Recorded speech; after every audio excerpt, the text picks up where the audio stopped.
Hello, viewers. I'm Simon Preston, and this is Reggae Commentary. Let me know if I made an error with the title of this video because I think I said Jamaica 5, Cayman nil.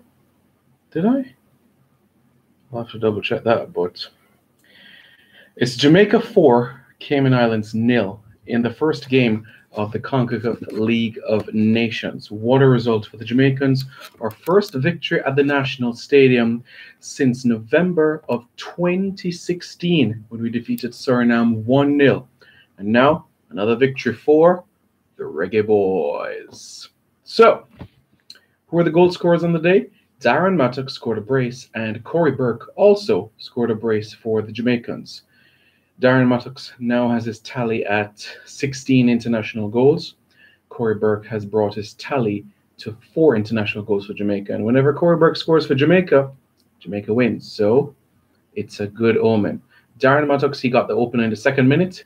And then Corey Burke got the double Jamaica's advantage in the 35th. And in the second half, Darren Mattock got his second. And so did Corey Burke.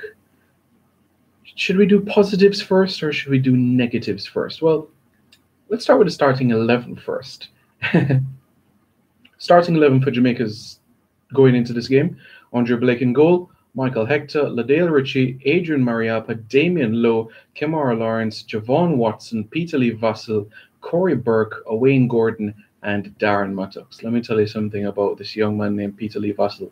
Every time he puts on a black, green, and gold shirt to represent the Reggae Boys, he continues to amaze me.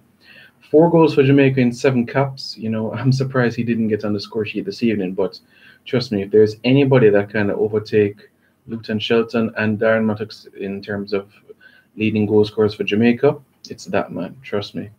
He's going to end his career with at least 40 international goals. I can feel it. I really, really can. So, for the Jamaicans in this victory over the Cayman Islands, let's start with some of the positives. In the first half, I think that we had a clear intent. We know exactly what we wanted to do. I think that we utilized the width quite well. Adrian Mariappa operated as a right back. He's not unfamiliar with that role. It's a role that he's familiar with quite well. And he whipped in some good crosses and he got an assist for Darren Mattock's second goal of the game. So nice little assist for him to get himself into the mix of things. So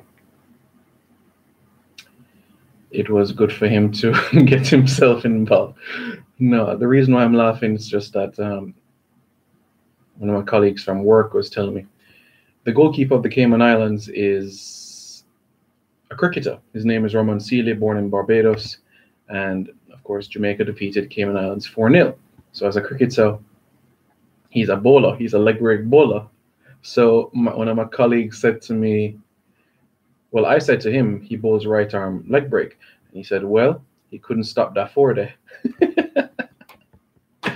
I'm just, the things that we come up with. But on to more pressing matters. This team, the Cayman Islands, should have been put away at least for 8. Why do I say that? This is a team that lacks chemistry, cohesion, togetherness, and time together. Their last international match was back in 2015, March 2015, against Belize in a World Cup qualifier. That's almost 3.5 years of inactivity. No camps, no nothing. 3.5 years. The only way these players know each other is from playing against each other in the Cayman Islands Premier League. You have a few that have experience playing in the lower leagues in England, but other than that, this team should have been ripped to shreds. In the second half, we dropped off the pace. It's like we didn't even come out of second gear when we had the space, the time, the energy, and the opportunities to go into third and even fourth gear. Darren Mattock should have got a hat-trick. Peter Lee Vassell should have got on the score sheet. Owain Gordon should have got more assists. And I think Corey Burke could have got another goal to his belt. So that's why I think we should have got 8 goals today. And why am I pressing on this? Well, before I talk about why this is such a pressing issue to me in terms of the goals and all of that, I just think that whenever we get an opportunity to pull us apart, we need to make use of this opportunity. Goals brings confidence.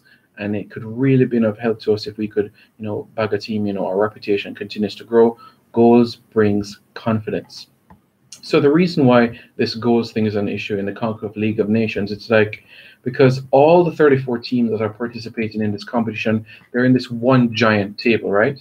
And with Jamaica's victory, as you know, they scored 4 goals and they conceded none. So what that means is that Jamaica now sits 5th in the 34-team table. We're handily placed because it's a top 6 that we promoted to League A in the CONCACAF Nations League in 2019 and also qualify for the 2019 CONCACAF Gold Cup. If we finish outside of the top 6, then we're going to go to League B despite qualifying for the Gold Cups. And as it stands so far, Cuba is at the top of the group after an 11-0 victory over the Turks and Caicos Islands. Canada, they defeated the US Virgin Islands 8-0. The Dominican Republic, they got a victory. They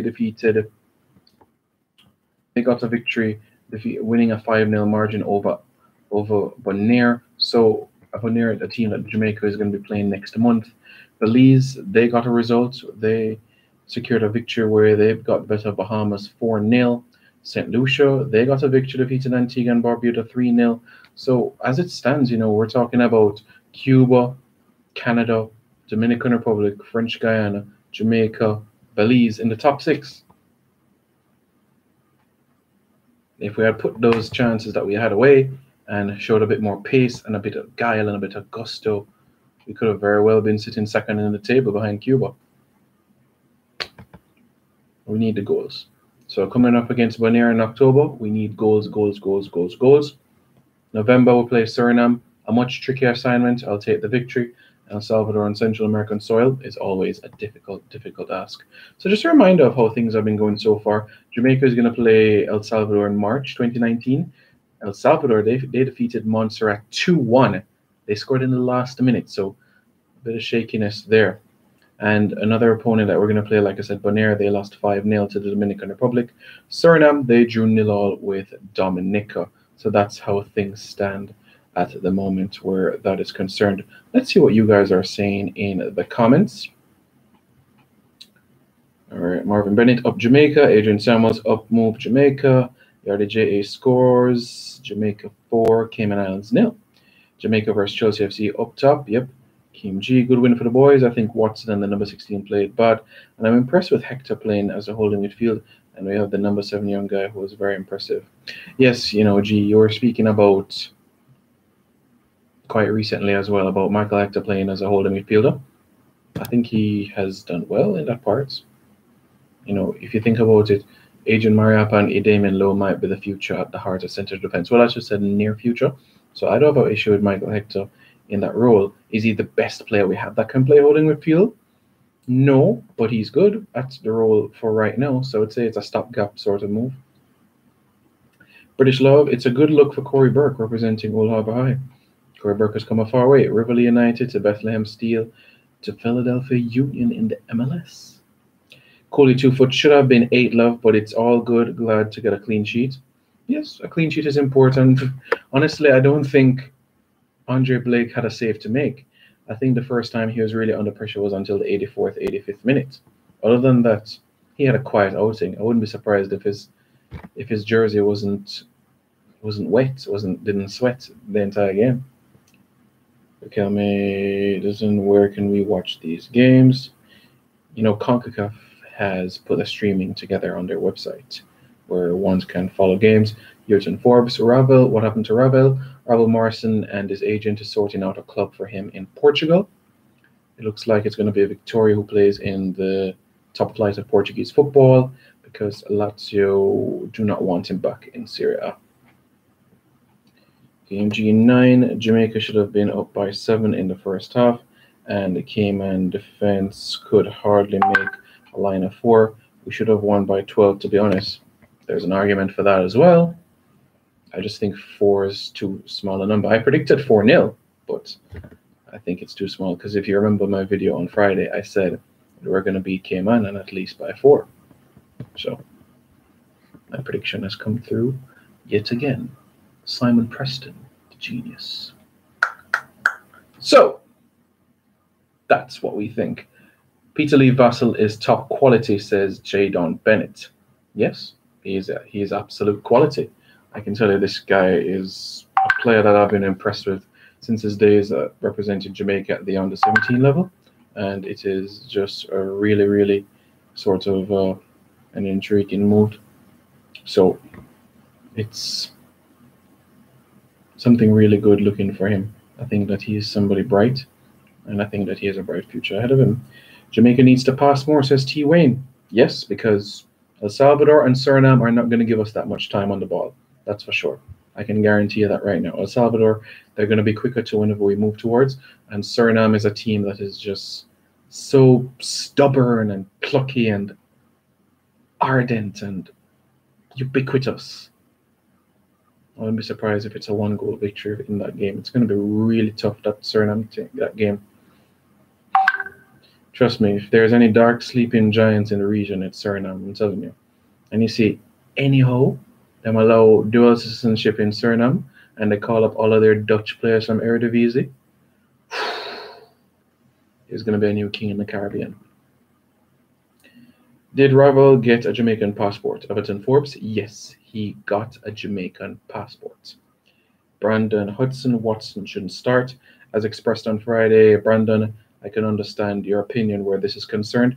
I would still have Watson as part of my 23-man squad. I wouldn't say he was a starter every game, but I would still have him part of my squad play. Yardy J.A., hopefully we back McCleary and Junior Fleming. Junior Fleming, doing quite well in the USL, so is Michael Seaton, so is Nico Brett, so is Brian Brown, banging in the goals left, right, and center. It's good to have guys doing things so. Great things, I should say. Do you think we should try to experiment with formation?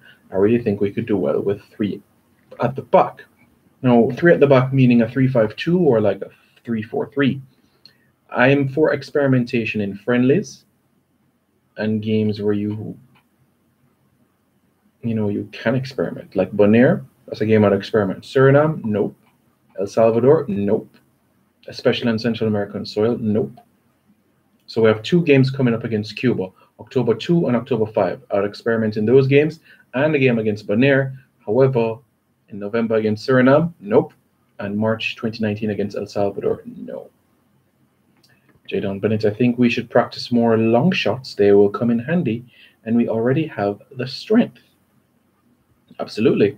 The average player on the Jamaican team is 1.80 m, or language 5 feet 11 inches tall, and we have a number of players that are over 6 foot. Corey Burke is 6'4", just an inch or 2 shorter than me. So I think we should be utilizing our set pieces, and I think we should be the best in the region alongside Trinidad when it comes to our physicality. That's what I think. In the Caribbean, we in Trinidad are up there. Honduras from Central America and Costa Rica and Panama. Those are the best in the region. United States have height as well. So I think that set of teams should be the best in the region with set pieces and dead ball opportunities. While Leon Bailey not playing, T. Wayne, he's focusing on club football. British Samuels, big up the Reggae Boys. Brandon Hudson, Damien Lowe is our best defender. He has a potential to do so, but in my eyes, I think it's Adrian Mariappa that is our best defender. Every game that he has played for Jamaica, all 40 games that he has played for Jamaica, he's given us an 8 out of 10 performance. Some games, even a 9 out of 10.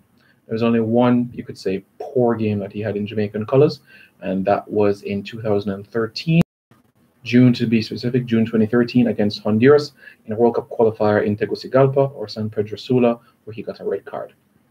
That game, he was not at his best, but that's the only game I would say he didn't do. He was below par, I would say. But other than that, Adrian Mariappa, for me, Jamaica's heart and soul in the back. A player desperately needed. Marshall, great as well. He is great. So, questions that we need to ask going forward. From the individuals that we saw play, any adjustments that we would make moving forward. The Red Stripe Premier League season starts September 16. Is there any player that could start the season in a good, rich vein of form? Can Javan East get some goals? Can any players from Mount Pleasant make a good impression? Dunbeholden, Arnott, Tivoli, Waterhouse, Reno, Huey, Humble Lion, Montego Bay United? Can anybody there make a good impression? Have I left out any teams? How about you? Portmore United. Yeah. Boys Town is not in the league this year, but yeah. Players have a big job on their hands. So what's next for the Reggae Boys? Before I say that, let me just say a big congratulations goes out to former Jamaica under-17 and under-20 player, Nathaniel Adamalokan, who has signed a professional contract in Portugal. Well done, Nathaniel. I know you're watching. Keep up the hard work. You're going places, young man. Right. So, next for Jamaica. October 2 and 5 against Cuba in Jamaica. October 14 against Bonaire in Curacao. November 17 against Suriname in Jamaica. And March 2019 against El Salvador in El Salvador on Central American soil. So, that's it for Reggae Boys commentary for today, guys. Thank you very much for tuning in. Final score, Jamaica 4, Cayman Islands 0. My prediction came true. What do you guys think for game against Bonaire? Any adjustments you would make? Let me know your thoughts in the comments below. Any adjustment or any new players you would bring in? Would you like to see more English-based players in the squad? Let me know that as well. All right, guys. Take care. Hope you enjoyed your weekend. And gear up because Reggae Boys are getting back into action in this new Umbro kit.